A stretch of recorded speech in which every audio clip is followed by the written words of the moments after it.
యోహాను రాసిన సువార్త పత్రిక 11:11.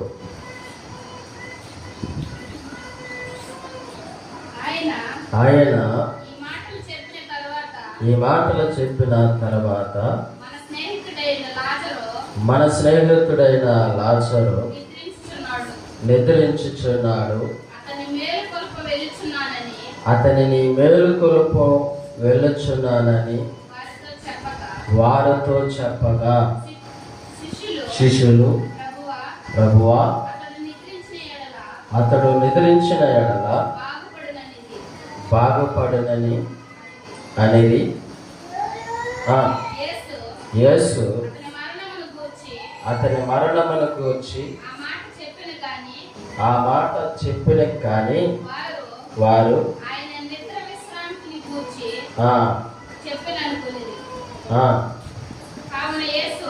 కావున యేసు లాజరు చనిపోయాను, మీరు నమ్మునట్లు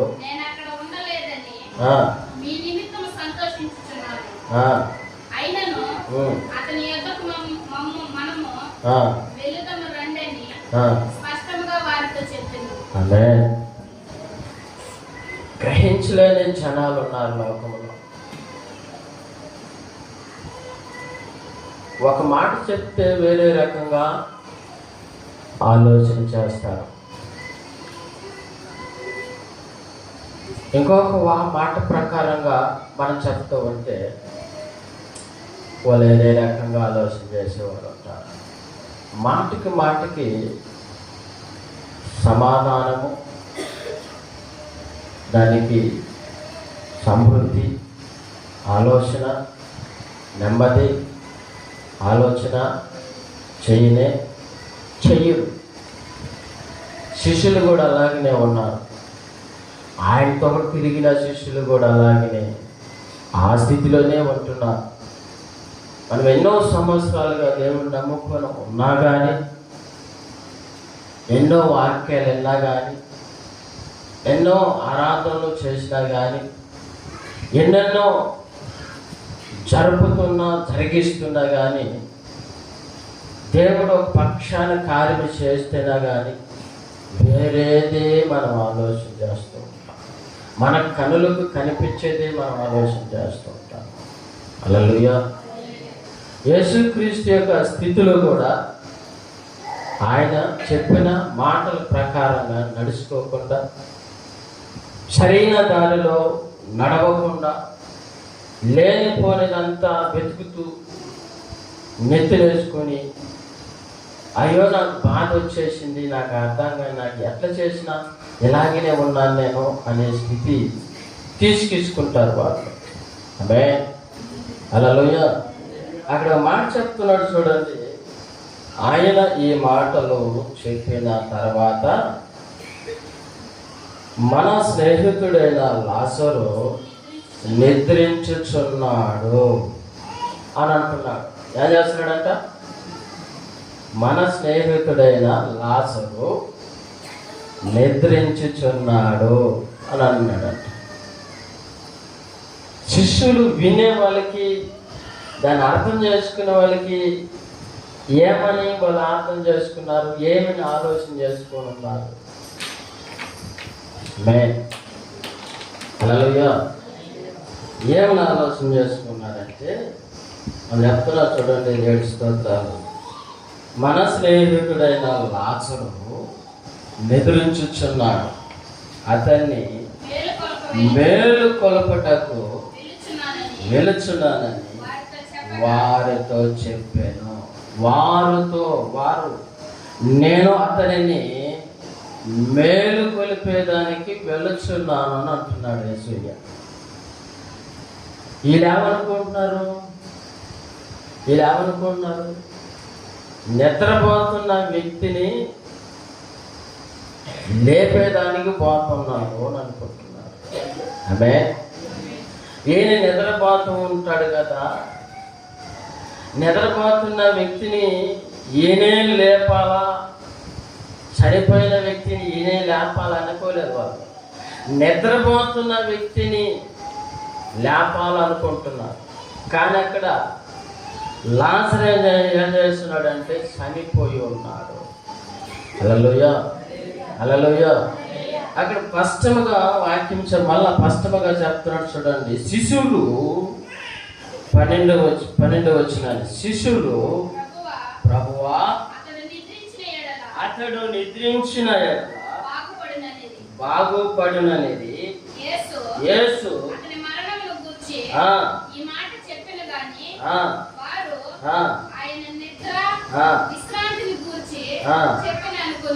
ఆమేన్. విశ్రాంతి అంటే వాళ్ళు అనుకున్నారు ఏమని,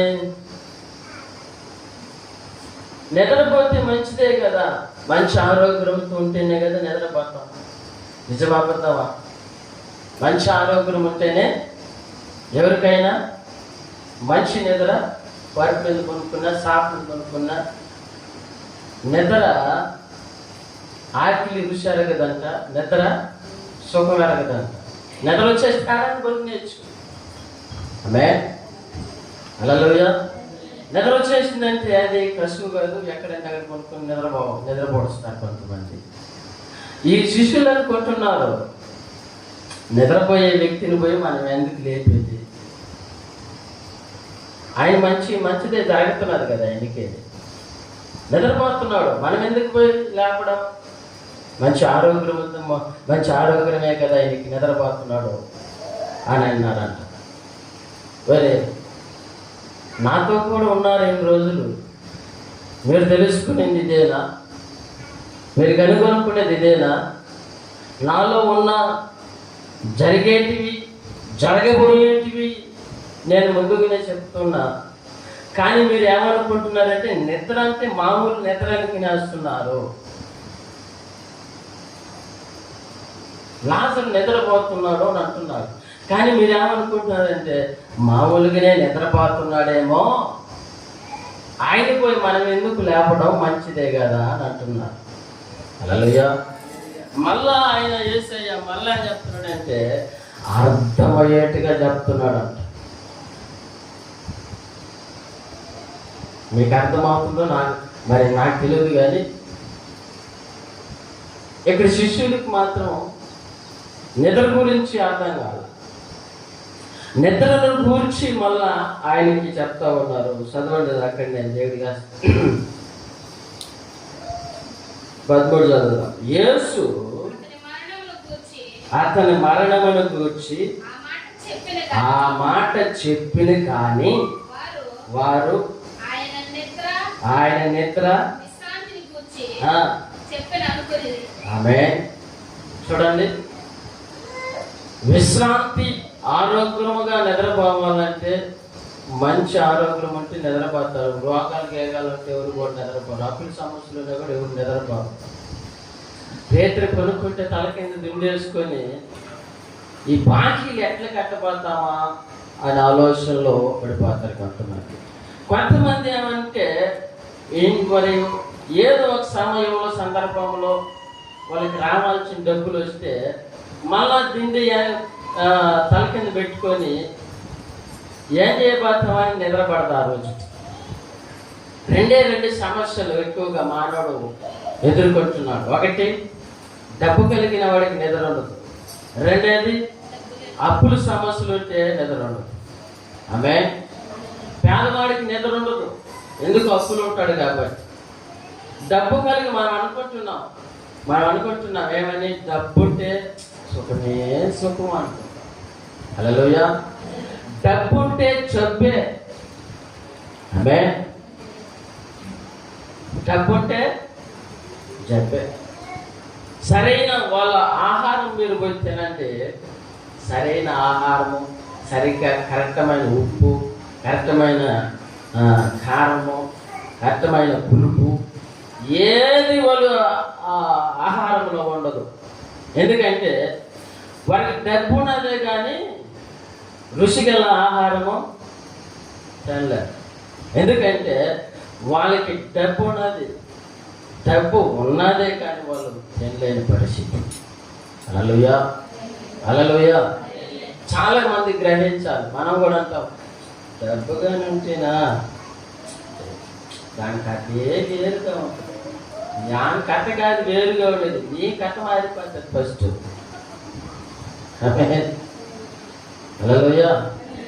మీరు కావాలంటే ఆలోచన చేయండి. లోన్ వచ్చినప్పుడు మీరు ప్రశాంతంగా ఒక గుండెల మీద కొట్టేసుకుని చెమ్మ కొట్టేసుకుని నిద్రపోగలుగుతారా? నిద్రపోతారా? 2000 మీ చేతులు ఉంటే సార్ దీన్ని ఎలా ఖర్చు పెట్టబోతామా అని 30 మాటలు ఆలోచన చేస్తాం. అప్పులోడు వస్తే డబ్బు ఉన్నది చేతిలో, లేదా రూపాయి అంటాం. రూపాయి దాన్ని కట్టే చూడం, లేదు రూపాయి లేదు చేతిలో. డబ్బు అయిపోయింది అనుకో, సరే బాకీ కన్నా కట్టేసి ఉంటే బాగుంది అంటాం. హల్లెలూయా. మానవుని యొక్క ఆలోచన ఎట్లా ఉంటుంది, భయంకరంగా. అమ్మా వాళ్ళ ఆలోచన చెప్పాలంటే మన ఆలోచన చెప్పాలంటే ఒక నిమ్మతమైన ఆలోచన వాళ్ళకు ఉండదు. హల్లెలూయా. అందుకే యేసు ప్రభు శిష్యులు అంటూ నిద్రపోతే మంచిదే కదా, మంచి ఆరోగ్యంతో నిద్రపోతున్నాడు అనుకున్నాడు. ఈయన ఎవరంటే ఆయన మరణించున్నారని ఈయనకి తెలుసు, వాళ్ళకి తెలియదు. ఆయన మరణించి ఉన్నాడంట. ఆ మరణమును గూర్చి ఈయన చెప్తున్నాడు యేసయ్య. ఈయన చెప్తున్నాడు, వీళ్ళ చెప్తున్నారు నిద్రపోతే మంచిదే కదా, మేలే కదా అని అంటున్నాడు. మళ్ళా వివరంగా చెప్తున్నాడు ఏమని అంటే, కావున యేసు లాజరు ఇప్పుడు ఎవరైనా సరే లోకంలోకి పోయి ఊళ్ళోకి పోయి ఫలానాయన నిద్రపోయినాడు, ఫలానాయన ఎవరి మీద వద్దులేదు, మరణం కదా అది, ఎవరి మీద వద్దు, అది రహస్యము కడతాం. ఫలానాయన ఊళ్ళో ఫలానాయన నిద్రపోయినాడు అని చెప్పండి. ఒకవేళ మీరు చనిపోయిన వ్యక్తిని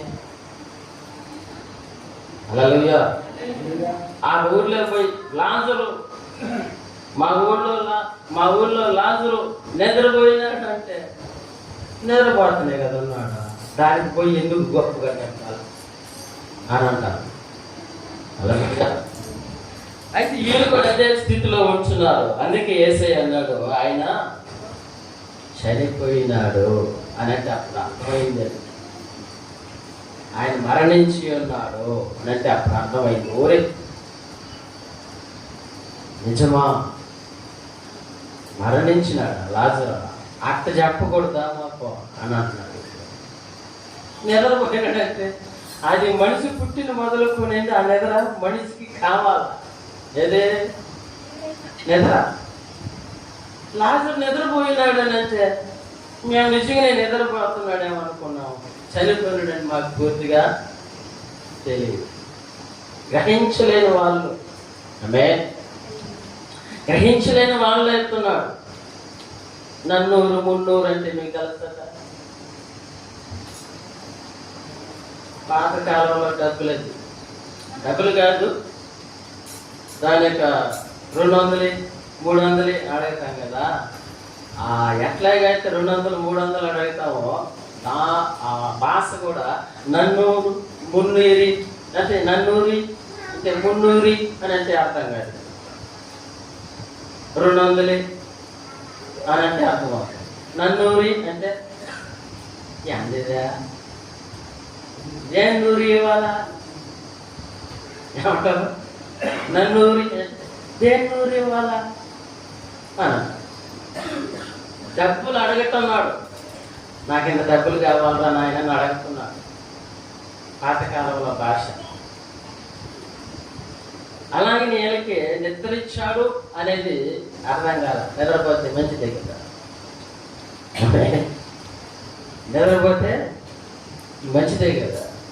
హల్లెలూయా. చదువుదా 14. కావున యేసు లాజరు చనిపోయాను, మీరు నమ్మినట్లు నేను అక్కడ ఉండలేదని మీ నిమిత్తము సంతోషించుచున్నాను. అయినను అతని యొద్దకు మనం వెళ్ళుదుము రండని స్పష్టముగా వారితో చెప్పినాడు. అప్పుడు చెప్పినాడు ఆయన చనిపోయినాడు. మనమందరము కూడా ఏం చేయాలి? వెళ్ళిపోతాం. మనమందరం కూడా ఆయన కాడికి పోయి చూద్దాం.